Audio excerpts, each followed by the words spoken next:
Chapter 14. Playing hooky. "No! Leave me alone!" Hector screamed, bolting up, gasping for air, and clawing at his throat. That night his dreams had been filled with fire and smoke with devilish voices. His nightmare ended with a strange image, the moon, sun, and all the planets coming into perfect alignment, like a super eclipse.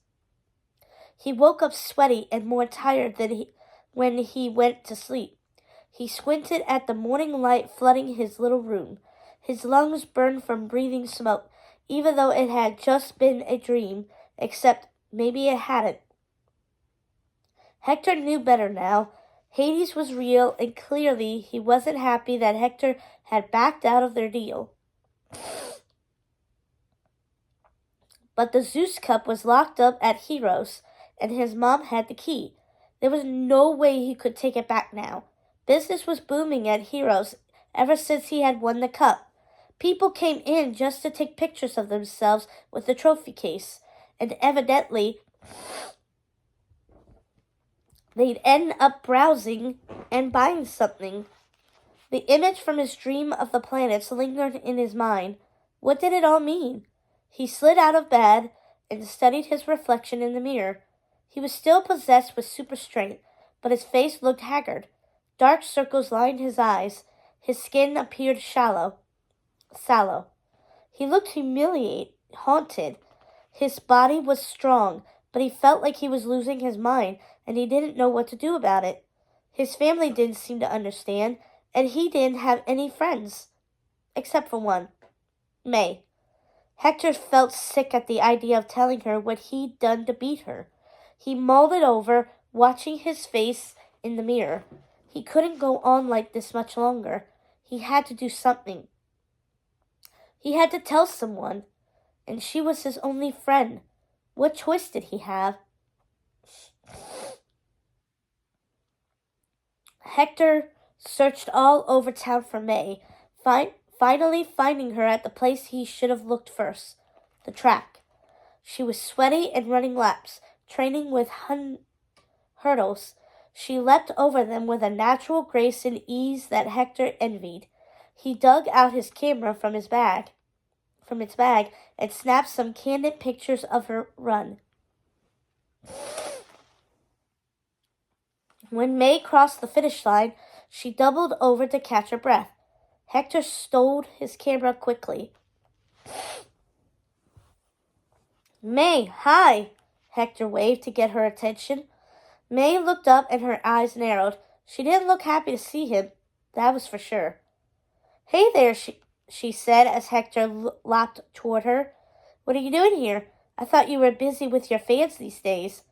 "Oh, please," Hector said. "I thought it would be so cool to win, but I can't go one square block without getting stopped and asked for a selfie or an autograph." May scowled. "Yeah, sounds totally awful. I don't know how you cope." Hector's stomach sank. This wasn't going well. He kept putting his foot in his mouth. "Still training? Not even taking a little time off?" He tried again, following her as she walked the track to cool down. His camera bag lumped heavily against his hip. "Track tryouts are in 2 weeks," she replied, stretching her arms overhead as she walked. "No playing hooky, not for me." "You never take a break?" he asked, frowning. May shook her head. Her tough facade seemed to soften a bit. "I lost the race, so Dad's been pushing me extra hard to train for this upcoming track season. All my parents care about is winning." Hector paused. "And what do you care about?" She turned to look at him and bit her lower lip. "Follow me," she said finally. "I'll show you."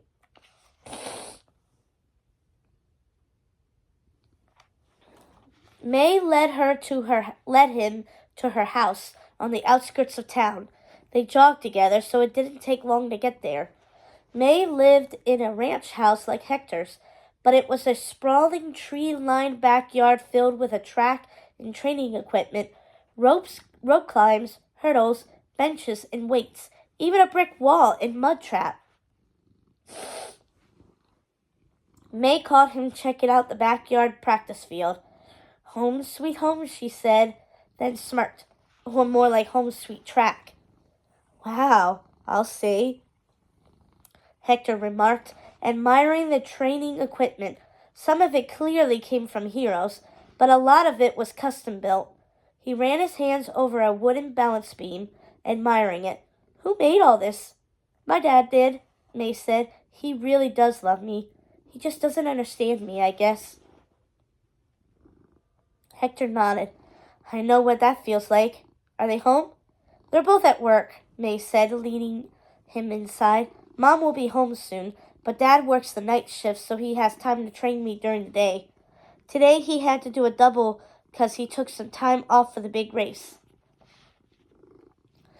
Inside, the differences between May's house and his own were even more apparent.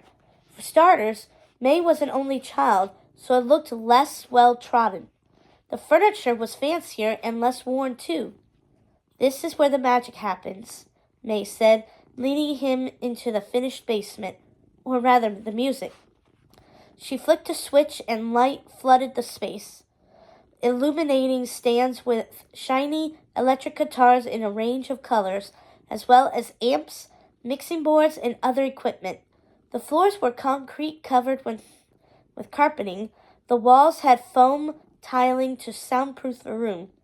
All around the basement were posters of famous rock bands, old school stuff like Nirvana and Green Day, but also newer punk bands that Hector didn't recognize. They looked fierce. His parents and Phil loved 90s music too. I should have been born in the 90s, May said with a whimsical shake of her head. She fondled the neck of a cherry red guitar. It gleamed under the lights. Kurt used to play this kind. He's a legend. If your parents don't want you playing music, then why do you have all this stuff? Hector asked. I use my Christmases and birthdays wisely, May said, with a shrewd smile. My mom made my dad put in the soundproofing. Not bad, Hector grinned. That's a cool guitar. I'd love to hear you play.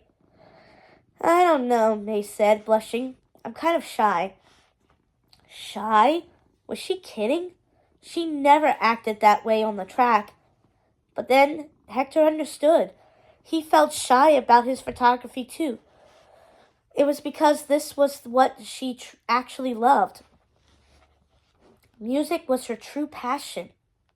Well, how do you expect to join a band if you can't even play for me? He teased. I'm your friend. It's my job to be nice and cheer for you no matter what. She took a deep breath and flicked on the amp. It buzzed fiercely with feedback, then chilled out. Slowly she strapped on the red guitar. When she started to play, raucous electric guitar chords filled the basement room with their rich sound. Her fingers flew over the neck of the guitar, expertly coaxing out notes from the strings. Hector couldn't believe his ears. He knew that May loved to play music, but witnessing her devotion to it was a whole other level. Without thinking, he pulled out his camera. He started snapping photographs like a rock music photographer. She gave him a questioning look, but then she got into it, even posing for him. She finished the song, breaking into a rad looping guitar solo at the end, then flashing devil horns. Wow, you're amazing, Hector said, clapping for her. You're a total rock star. May blushed, flicking off the amp's power. You just said that you're required to cheer no matter what. How can I believe you? Okay, fair enough, Hector said with a laugh. But seriously, you're so talented. You should join a band. I'd totally go see you. Her face fell. I would love to, but I can't with my training schedule. My dad won't allow it. He says I can't afford to get distracted. She unstrapped the guitar and set it down, then met his eyes. A moment passed between them, a solidifying of their friendship. Hector could feel it. It gave him the courage to tell her the reason he tracked her down. May, there's something I need to tell you, he trailed off. I figured, she said with a snort. You've been acting all weird and nervous. I guess something was up. Yeah, but it's not going to be easy, he said, looking away and fiddling with the knobs on his camera. Maybe it was a bad idea.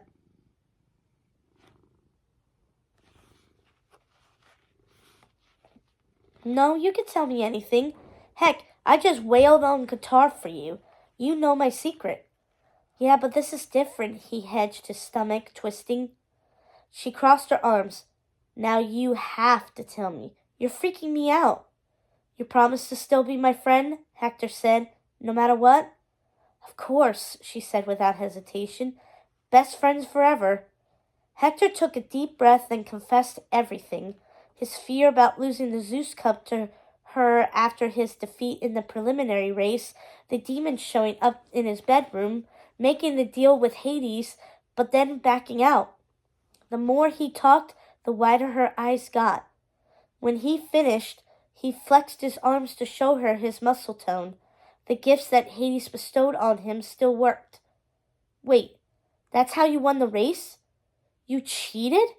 May said, her face twisting with anger that shifted to vindication. Wow, I knew you did something. I just couldn't figure out what. You did? Hector said, feeling even worse. How'd you know? Well, you got so much faster and stronger basically overnight, she said. It just didn't make sense. That flip you did at the wall? There was no way that was something you normally did. She paced around agitated. Ugh! I never have guessed it was a deal with a Greek god, though. I mean, that's crazy. I was thinking maybe you had too much caffeine that morning or something, not that you had magic. Yeah, well, now you know the truth, Hector said. But listen, it was a mistake. It's awful. Now Hades won't leave me alone. The trophy is locked up in my family store. I can't get it out to give it to him. What am I going to do? He sank down to his knees, feeling the weight of every single mistake that he'd made. But the last thought hurt the most. Also, now you're not going to be my friend anymore, he said, and I can't blame you. What I did was wrong. That trophy should belong to you. He felt tears prick his eyes and swallowed hard against them, making his throat feel thick. May was his only friend in the world, and now he'd lost her. May glared at him. You're right. The cup should be mine. But then her face softened. But also, I get it, and I forgive you. Wait, what do you mean? Hector said, looking up in surprise. You're not mad? You're still my friend? Oh, I'm super raging at you right now. But in your position, I'd have done the same thing, she confessed. I'd have done something to win, just like you. Still friends? Hector said with a hard swallow. Yep, still friends, she agreed, even though I'm going to be annoyed at you for a bit, and I might have to find a way to get back at you. She finished with a good-hearted chuckle. Deal, Hector said right away. He felt like the heavy weight that had been draped across his shoulders had lifted. He couldn't believe it. Lying felt like dragging extra pounds around all the time, but the truth felt light as a feather. He shot May a grateful look, but then his face fell again. Thanks, but I'm in so much trouble, he went on. I didn't give the Zeus Cup to Hades, and now the god of the underworld is after me. May thought it over, then frowned. Why does Hades want the trophy so bad? Hector searched back in his memories to that night. He said something about some old feud with his brother. He said it was just a bunch of god stuff. God stuff, huh? May said, pondering it. The Zeus Cup must have important powers, or he wouldn't want it so bad, right? Yeah, that's true, Hector agreed. Think back to that night, May prodded. What did Hades say about the Zeus Cup? Hector furrowed his brow. Let's see. Hades said something about being the key to getting out of the underworld. May looked up sharply. The key? Hector nodded. Yes, I think he used that exact word. What do you think that means? Well, I don't know what it means, May said, but I do know one thing. We need to find out more about the Zeus Cup, and there's only one place to look. Hector scratched his head uncertainly. Where's that? May grabbed her bag. Where this all started.